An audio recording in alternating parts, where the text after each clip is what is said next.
All right, everyone filing in here. Just make sure. Okay, got my audio right. How's everybody doing today? Glad to have everyone here. I'm just gonna make sure my recording's going. Okay. All right, I guess anyone else that wants to join, they can come a little late. The recording is available as well. So everyone, thanks for coming to this month's version of Note Deals of the Week. I guess it's more of the month.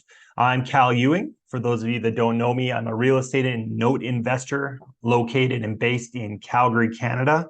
But my entire real estate investing business and note investing business takes place south of the border in the USA. So I've got about 14 years of experience investing in real estate, all of which is in the US. All right. So most of you guys know who I am, and thanks for attending this version of Note Deals of the Week. So this is a monthly, right now it's a monthly webinar that I host where we just break down one or two deals, interesting note deals that I've seen and looked at, or maybe that I've got under contract, my accepted bids that I'm working on, or maybe notes I've recently purchased. And then sometimes we do like a deal or dud where we look at maybe a bad note deal. And the whole purpose of this is just to educate you guys, allow you the chance to see what note deals look like, how me and my company, how we approach a note deal. And the intent of this is to help you be able to buy notes for yourself, get involved investing in notes, and just education, right? Curiosity, education, learning about another strategy that can allow you to build wealth, passive income in the form of monthly principal and interest payments that we get from buying notes, as well as short-term income when you foreclose on a note and sell it off. So just mainly educational and informational. This isn't investing advice or anything. I always recommend running everything by a real estate attorney in the state that you're working at. So you make sure you know what you're getting yourself into before you fund and close any deals. Always consult an attorney and, of course, your accountant as well. And this is, again, to make sure you've got the right business entities structured. You know what kind of tax implications you're getting yourself into, et cetera. And then this is extremely important if you're like me, investing across borders. So if you're investing from Canada in notes, the type of legal entities and business entities you need are a little bit different than you would if you're an American, okay, from a tax perspective. So make sure you're running everything by a cross-border accountant and a real estate attorney, or even like a asset protection attorney. Okay, so there's my little disclaimer. Glad to have you guys all here on the call. So today I've got an interesting deal that I was looking at last week, something I haven't covered before on this call. And I'm going to just let you decide if this is a deal for you or a no deal. And at the end, I'll explain what I think. Okay, so I'm going to share my screen, pull up a little presentation, and we'll get going. So this one is in South Florida. It's south of Miami in a place called Homestead, Florida. I have never been there, but it's very coastal. And let's get started. Okay, so this particular property, for whatever reason, Google Street View hasn't gone there. This is a well-developed neighborhood, lots of streets, so I can't figure out why Google hasn't gone there yet, but I could not find an actual photo of this property. Okay, so I've got the satellite image here of it. And of course, whenever we buy a note, we always want to get eyes on the property. So even at this preliminary stage, even though I haven't seen the property on Google Maps or Google Street View, before we fund anything, we always want to make sure we get eyes on the property. So get someone to drive by, take a look, because you don't want to be buying a note on a property that's half burnt or something like that. Something crazy is going on with it. You want to make sure you know the condition as best you can of the asset, okay? And when we buy a mortgage note, we're unable to see inside typically, right? Because there's usually borrowers or tenants living in the property. So we can't go inside. We can't get a detailed appraisal. So we do have to go by what we see on the outside of the property, the condition that the owners have kept the outside. And sometimes we can use photos online from like Zillow or Realtor.com or any of those listing sites. If the property sold really recently, then we can see interior photos of when it was sold. But most times, unless the property is vacant, you can't really see inside unless you go up and peer through the windows, and that's a big risk. You don't want to be, caught with trespassing or anything. So right now, we are going to just go off the satellite view. And a couple of things I'm noticing right now off the get-go is obviously Florida coast. We're thinking hurricanes. Okay, so that's something to consider here. I do see this here. I don't know if that's a tarp or it's covering the swimming pool. I'm almost thinking it might be covering the swimming pool, like it's a tarp to cover it. But this swimming pool doesn't have one. So I don't know if that's like some issues with the roof, like wind damage or what. That's something we definitely want to confirm if we were to move forward on this. And you can see here, like this neighboring house, I don't know if those are solar panels or like that whole roof got damaged in a storm. But you can obtain a lot of information just by looking at the roofs around the property. So that's a little bit of a red flag. Is I want to make sure if we were to purchase this, know what's going on there. But it is occupied. There's people living in the property. Okay. And so that's a good sign. If they're able to live there, then it can't be too bad, but it's something to consider. All right. So this is a 5-bedroom, 3-bath home. Pretty decent size, 2,614 square feet, built in 1989. And I looked at Zillow, and I also ran comparables in PropStream, which is the software I use to do my basic comps. And I came up with around 490 is my value based on recent sales in the area. Zillow, I think, had it more at like 550. Okay, so I usually like to trust comps more than Zillow. Zillow can be accurate, but sometimes it can be way off. Okay, so my value, I don't know, it's going to be somewhere between 490 and 550 for this property in as-is condition.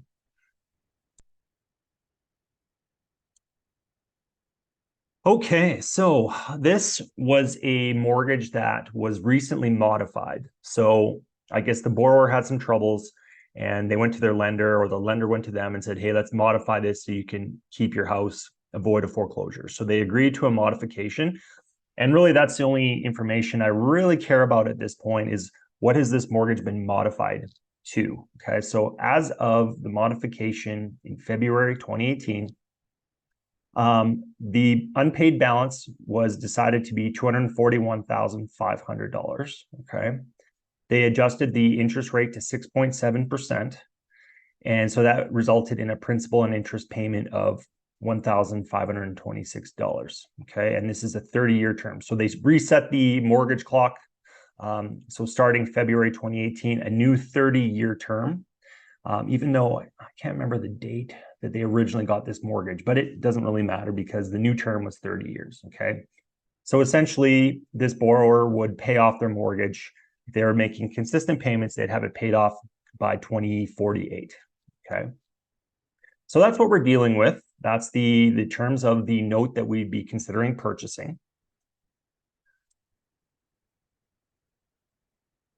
However, this is a non-performing note. Okay, so the borrower stopped making their payments almost immediately after they got it modified. So I guess the modification didn't really help the borrower out very much because they quickly fell behind on their payments anyways. So the unpaid balance right now owing on principal is $235. And so remember, I guess they've paid about $6,000 off of that balance. Okay, so they were paying a couple years and then they fell behind again. So they owe $235, but they have $101,000 in arrears. Okay, so if you account for missed payments, okay, the late fees that are applied to the missed payments that are late, plus escrow. So if the borrower is going to be making tax and insurance escrow payments, right? Well, if they stop making those and then the lender has to pay the county for property taxes each year, that gets added on as an arrearage as well. Okay.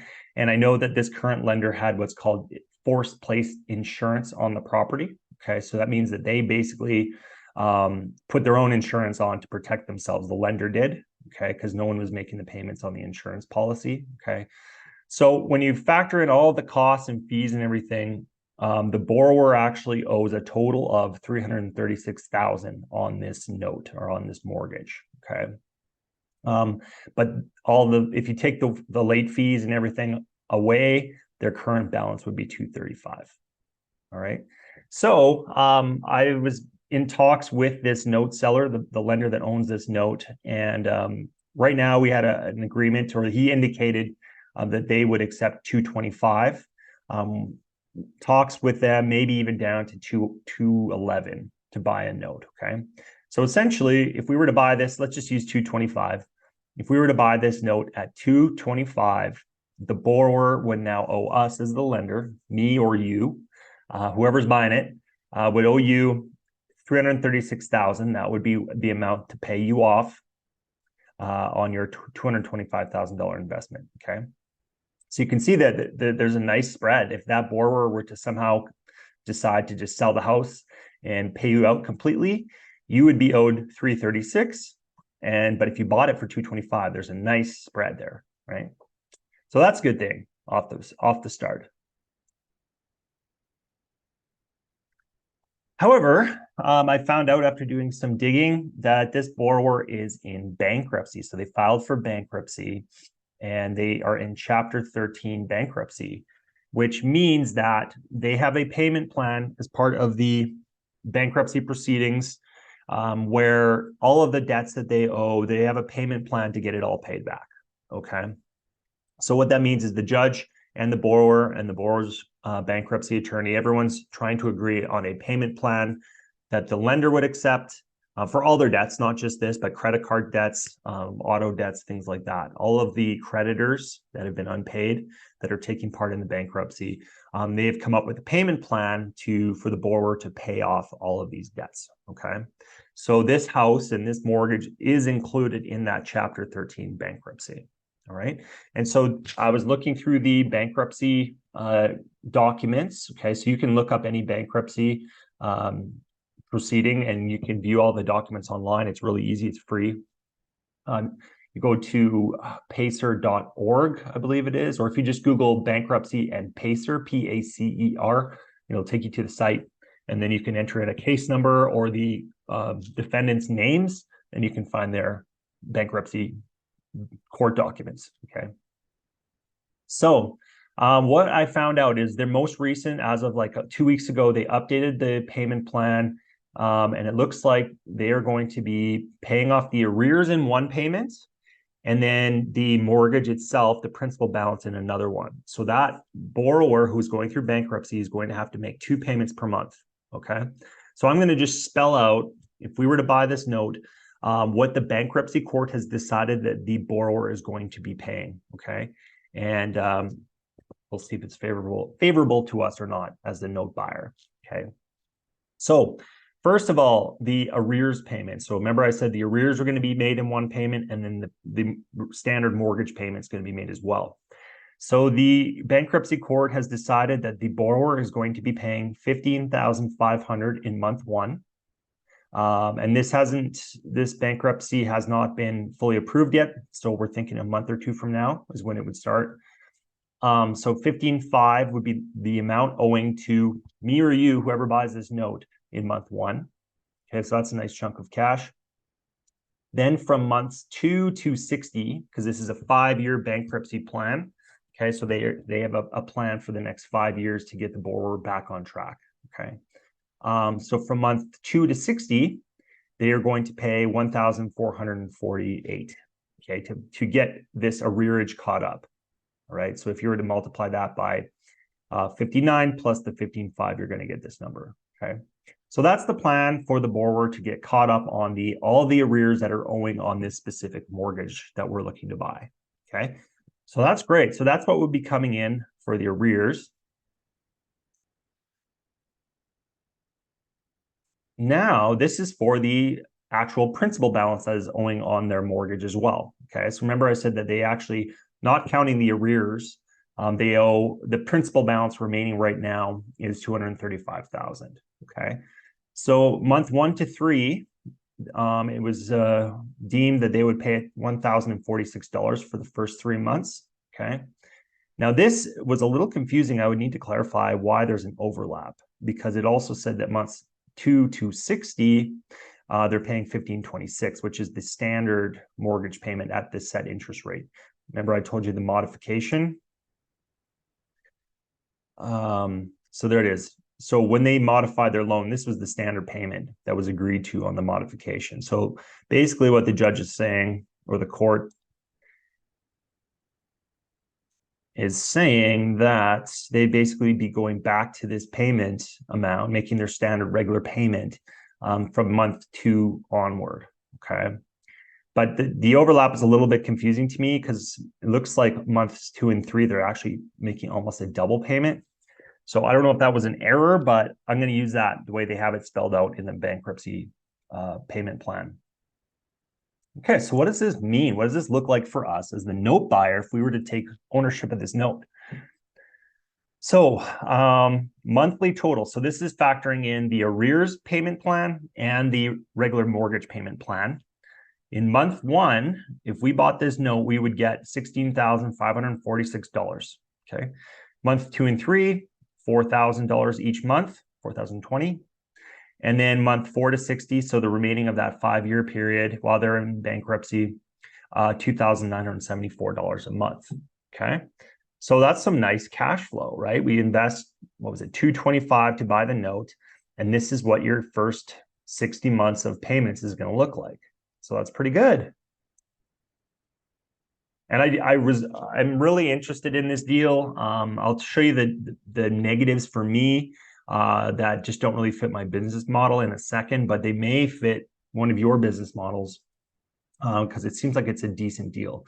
So again, the profit here, year 1, if you factor in 12 months, first 12 months, $51,322 will be coming in from those 2 sets of payments. Okay. Now, if you factor in if you paid $225 to buy the note, that's a 21% yield. Okay, just factoring in that income based on the investment amount. Okay, years 2 to 5, each year you'd be making $35,688. Okay, so that's a 14% per year yield. So it drops because of that. Remember that initial $15,500 that was right here, there. So that's why it drops, because the first month up front, you get that big chunk of cash back. And so that's why, here we go. So that's why your yield drops from a 21 to a 14, is because the payments are less, okay? And then the last, basically from year 6 to year 6, sorry, this is a typo. That should be year 6. Oh yeah, no, 6 to 40. So once the bankruptcy is done, the payment plan's over. At that point, after year 5, that borrower should be completely caught up on their payments, okay? And then they're just making their standard mortgage payment as they would, just based on the payment schedule for that mortgage and the amortization schedule, okay? So basically from year 6 to 30, they're just making a regular payment on a standard mortgage. And so you'd be making the same interest rate as what is owing or stated on that modification, okay? So basically how this deal works, if you were to keep this long-term, you're going to get a really nice yield in the first year. You're going to get a pretty awesome yield, 14% in years 2 to 5. And then it's going to go to the standard rate on the mortgage that the borrower is paying, okay? So 6.5%, okay? And of course, the borrower can pay this off at any time, so they may not stay in this house with this mortgage for 30 years. They may move and sell it, or they may refinance with a different lender and pay off the mortgage, okay? But assuming that they stayed with this mortgage in this house, that's what it would look like, okay, on a total investment of $225, okay? All right, well, what happens if it goes through bankruptcy and then later on the borrower gets back into trouble and you have to foreclose, okay? Because that's always something to consider, is like we can't always guarantee that the borrower is going to keep making their payments.